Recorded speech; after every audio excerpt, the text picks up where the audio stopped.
Professor Madhav Nalapat, who is a total director at the TSG, joins me live on the broadcast. Sir, in fact, appreciate you joining me live on the telecast. The Harvard University versus the Trump administration battle has only intensified. How do you feel this is going to impact largely on the Indian voices being admitted there abroad, as the crackdown against the Harvard University for their stance is only brewing more troubles for the students as well? Yeah. I'd like to say that, in my view, Harvard will, of course, challenge this in the courts, but the point is for President Trump, all politics is personal. He takes everything very personally, and there's nothing that he takes which is not personal. Whatever you do to him, whatever you say about him, or whatever, more importantly, whatever he thinks you said about him, it's personal, and whether he's president or just plain Mr. Trump, the reaction will be the same. It will be to hit out if they see that he's been slighted in any way. So from the point of view of President Trump, it's in keeping with his character that he has enforced this ban. Although in my view it will be unconstitutional, it will be challenged in the courts, and it will be stayed. But there is a reality, and that is that during the campus riot, Harvard was a scene of, along with other Ivy League universities, was a scene of several pro-Hamas protests, anti-Jewish protests, anti-Israel protests. Now, Hamas is a terror organization. Hezbollah is a terror organization. The number of innocent victims of theirs is in the tens of thousands, if not more.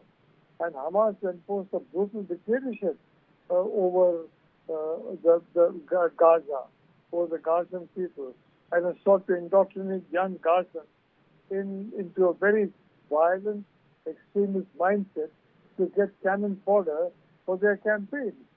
So, frankly, I can't understand how a student studying anywhere, in any university, with a normal curriculum, would support Hamas, support Hezbollah, or support this kind of terror activity. Something has been going very wrong. It's not in the teaching, possibly in the teaching as well, because a lot of, for example, you have a lot of teaching about India. It is absolute rubbish. They portray India, they forget about Indian civilization. They portray India as being coming over maybe 1,000 years old. But they got an ancient civilization in which I'm talking of 6,000 years, but it's very much more. So the reality is a very distorted view of the world is presented at Harvard, and the difficulty is even when Indian students go there, and frankly it's a prestigious thing.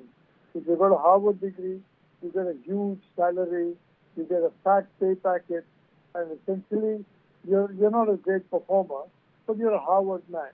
So they want quote-unquote Harvard people, and they pay good money only for the labels.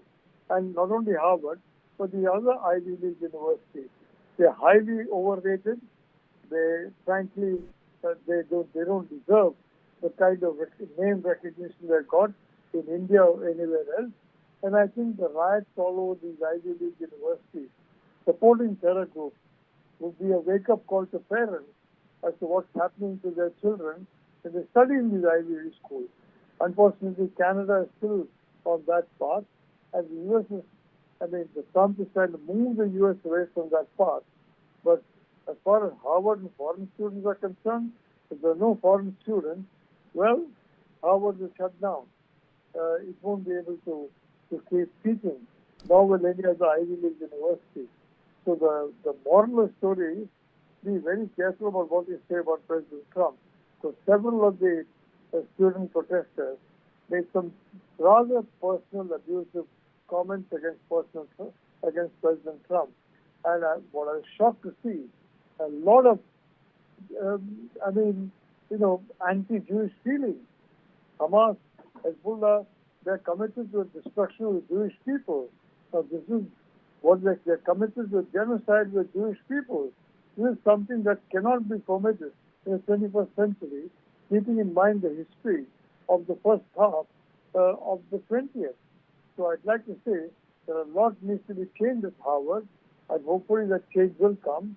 In India, the change is coming in our universities since 2014, and I think it's high time the change begins in America for sake of the U.S. itself. I've always been a strong friend of the U.S., a strong supporter of India-U.S. Friendship, and a strong partnership in security. And frankly, I was horrified to see the campus protest take place on television. And I think things need to be rectified, although, of course, President Trump may sometimes go a little too far for the law to catch up, and the law will not catch up.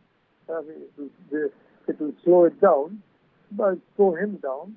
But the reality is that Ivy League universities are not what they were, and frankly, one should now look with suspicion on somebody who's coming back with an Ivy League degree as to what kind of a mindset he or she has been indoctrinated in, because that kind of mindset is not suitable for 21st century. Thank you. Sir, thank you very much, Mr. Nalapat, for giving us this perspective and adding fresh